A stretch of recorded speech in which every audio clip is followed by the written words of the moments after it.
Chairman narcotics control committee کا team کے ہمراہ سستے رمضان بازاروں کا دورہ۔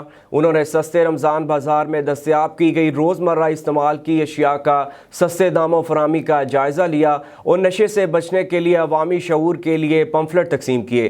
مزید جانتے ہیں اپنے نمائندے شیخ سفیان علی کی اس رپورٹ میں۔ Chairman narcotics control committee Rana Taqasur کا اپنی ٹیم کے ہمراہ رمضان بازاروں کا دورہ۔ انہوں نے روزمرہ استعمال کی اشیاء کا سستے داموں فراہمی کا جائزہ لیا اور بالخصوص آٹا چینی کے اسٹال پر سپلائی اور ڈیمانڈ کے بارے میں استفسار کیا۔ رانا تقاصر کا میڈیا سے گفتگو کرتے ہوئے کہنا تھا کہ بسم اللہ الرحمن الرحیم۔ سب سے پہلے تو میں آپ دوستوں کا شکر گزار ہوں کہ آپ لوگوں نے اپنے قیمتی وقت سے ہمارے لیے ٹائم نکالا۔ آج ہم رمضان بازار اسٹیڈیم برانچ میں آئے ہیں اور ہمیں بہت خوشی ہوئی ہے۔ ہمارے ڈی سی صاحب نے بہت اچھا رمضان بازار لگایا ہے ادھر، اور جو بھی ریٹ اپنا گورنمنٹ کی طرف سے دیے گئے ہیں اسی کے مطابق یہ ساری چیزیں فروخت ہو رہی ہیں۔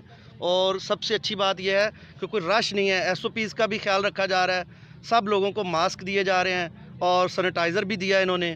اور ہمیں جتنی بھی شاپ پہ گئے ہیں سب شاپ پہ جو گورنمنٹ کا ریٹ ہے وہ اسی کے مطابق وہ سیل کر رہے ہیں۔ فروٹ اور یہ گروسری وغیرہ اور جو اپنا میٹ ہے، اس میں کسی میں بھی ہمیں کوئی ڈفرینٹ نظر نہیں آیا کہ کوئی بھی لوگ ادھر زیادہ پیسے لے رہے ہوں یا کوئی زیادہ چیزیں ہوں۔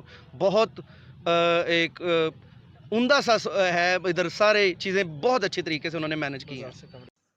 چودھری فضل ویرک نے کہا، نشہ انسان کو دیمک کی طرح چاٹ جاتا ہے۔ نشے کے خلاف جنگ میں ایک دوسرے کا ساتھ دینا چاہیے۔ نشہ بیچنے والے انسان نما بھیڑیے قوم کے مجرم ہیں۔ میڈیا سے گفتگو کرتے ہوئے چودھری فضل ویرک کا کہنا تھا،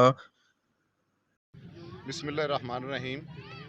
آج ہماری ٹیم نارکوٹیکس ڈسٹرکٹ شیخ پورہ سب بھائیوں نے ادھر رمضان بازار اسٹیڈیم میں وزٹ کیا اور سارے سٹالز کو چیک کیا اور چیزوں کے معیار کو پرکھا اور ان کے ریٹس چیک کیے اور سب عوام نے اس کو سراہا۔ اور میرے سب بھائیوں نے اسی طرح سب سٹورز پر وزٹ کیا اور وہاں بھی نارکوٹیکس کے حوالے سے اویئرنیس دی تاکہ لوگوں کو پتہ چلے کہ ڈسٹرکٹ شیخ پورہ میں نارکوٹیکس ٹیم ہے۔ اور یہی ہماری قیادت چیئرمین رانا تقاصر صاحب نے یہی سب کو سبق دیا ہے کہ پوری ٹیم اسی طرح یونائٹڈ ہو کر سب سٹوروں پہ اور رمضان بازار پہ اور جہاں پہ بھی لوگوں کو مشکلات ہیں ہم ان کے شانہ بشانہ کھڑے ہوں گے اور انشاءاللہ تعالی ہم آپ کے ساتھ ہیں اور میڈیا کا ہم شکر گزار ہیں۔ Thank you. دورے کے دوران علی اشرف گمن، شہزادہ ممتاز خان، گلفام ویرک، قمر ویرک، ڈاکٹر ناصر بھی ان کے ہمراہ تھے۔